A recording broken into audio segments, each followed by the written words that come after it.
Updated February 1, 2019, 16 hours 11 minutes and 34 seconds. Rugby has not been part of America's sporting DNA for a very long time, but this year the US Rugby Sevens team is emerging as a new powerhouse.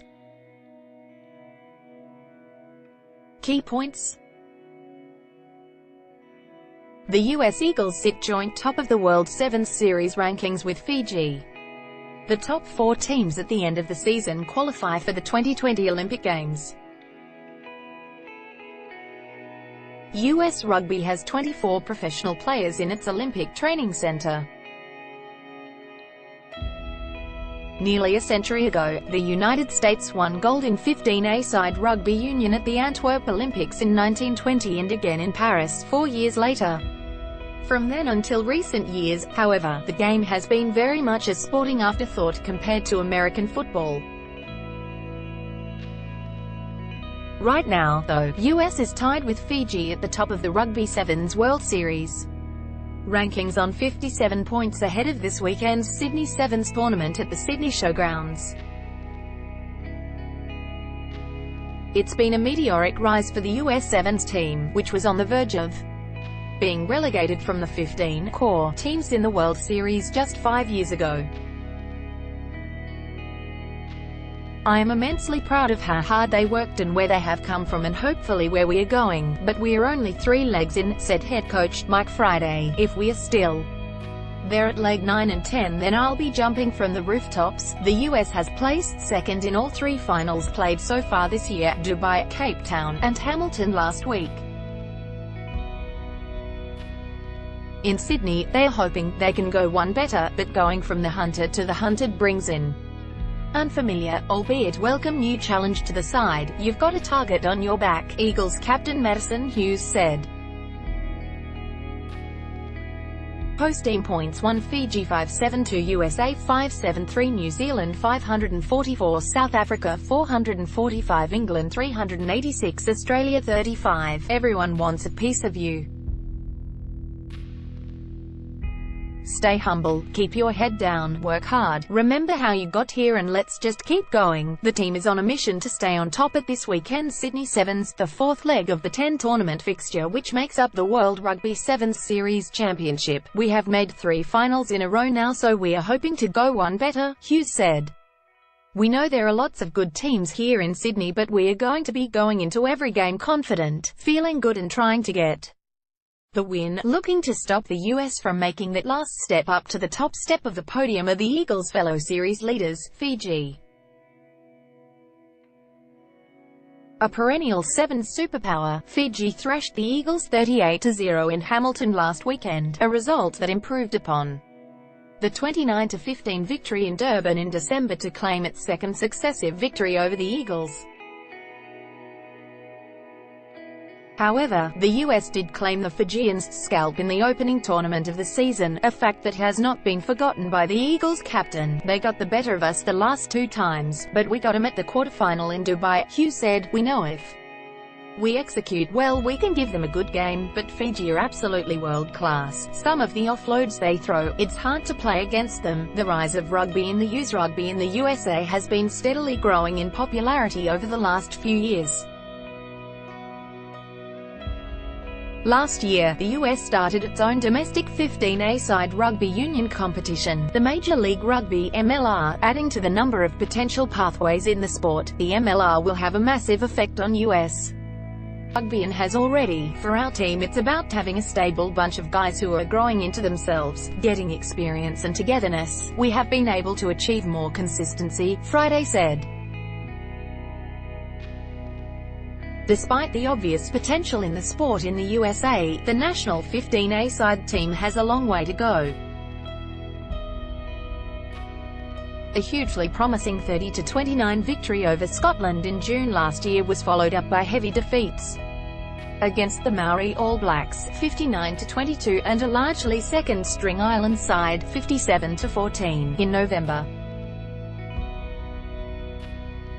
The US currently sit in 12th spot in the World Rugby rankings, but despite that, Friday, a former England Sevens captain who has also coached the Kenyan and English Sevens teams, believes the USA has what it takes to go all the way in the smaller-sided version of the sport. It would be a great achievement for us, as a Tier 2 rugby nation, to break the traditional Super Rugby powers' top 4 in the World Series. With more investment and an increased professional approach, Friday believes that rugby in the US could become an American staple of hopefully we can raise awareness within the country to help position the sport in high schools so it sits there to complement the super sports that are already there. If we can get the high schools to adopt the game and these athletes get exposure from the age of 12 to 19, if they then go off to college and they chase that American football dream or that basketball dream, then they don't make it at 21, 22, to actually then come back to rugby with that knowledge makes the transition a lot easier and gives them that credible alternative. Despite that optimism, Friday admits there is still a long way to go to make the game top of people's lists, starting with school exposure. Right now, it's not really there, Friday said. We inherit a 23-year-old that wants to try and take up the sport, but he's got no history or background in what it means.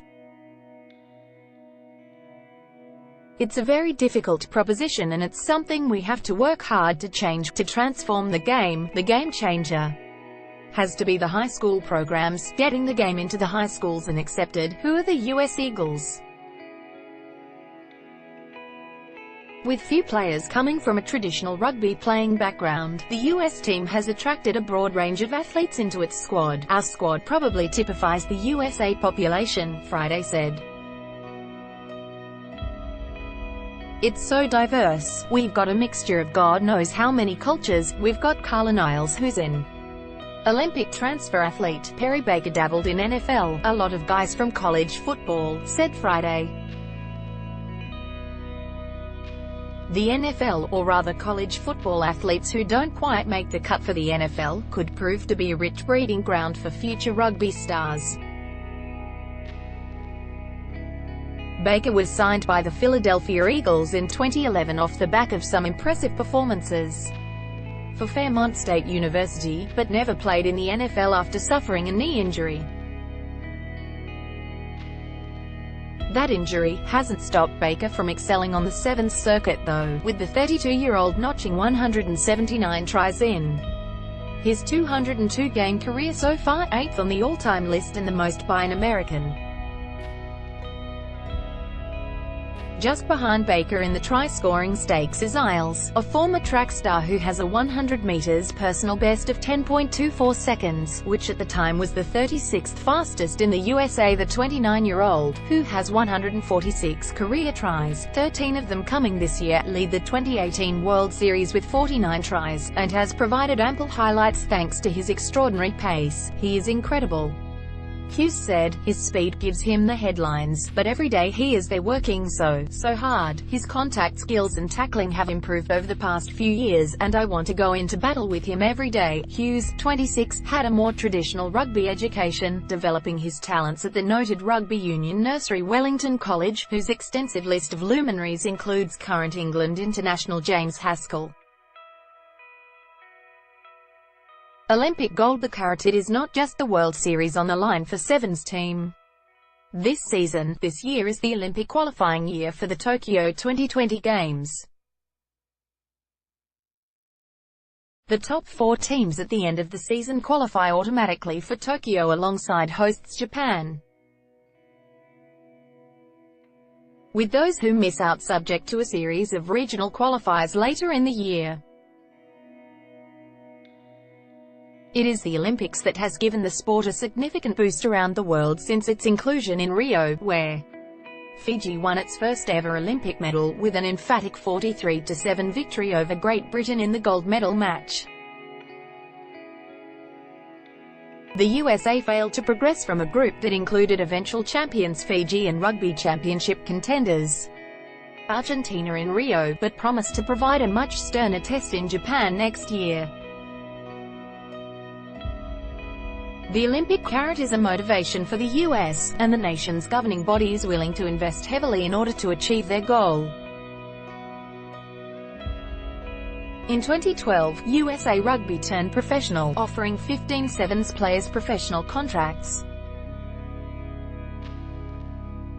That number has since expanded to include a 24-strong group of players who train as full-time residents at the U.S. Olympic training site just outside of San Diego, California, alongside some of the country's top track and field athletes. In striving to continually evolve, we've added some fresh blood to the squad, which has provided that energy every environment needs to be successful. We are slowly building depth to this program year over year, Friday told the USA Rugby website on Monday. While we are still focused on today, we will continue to plan for life after 2020 to maintain the continuity in the program and crack the American sporting landscape. It is a balancing act, but one we are working hard to achieve. Cracking into the wider American sporting landscape is not going to be easy, but Friday knows that the Eagles can continue to press their case by winning tournaments, in terms of where we are trying to reposition the sport so we are commercially viable and able to create longevity. Then there's still a number of steps to happen, Friday said, but all the time we are winning in America, all the time we are competing, then that's a positive message and gives us the best chance to be successful. The US will meet France, Kenya and Canada in Pool B of the Sydney tournament. Australia is in Pool D with Argentina, Tonga and South Africa. Topics: Sport, Rugby Union, Rugby 7, Australia, New South Wales, Sydney 2001. Posted January 31, 2019. 6 hours 24 minutes and 16 seconds.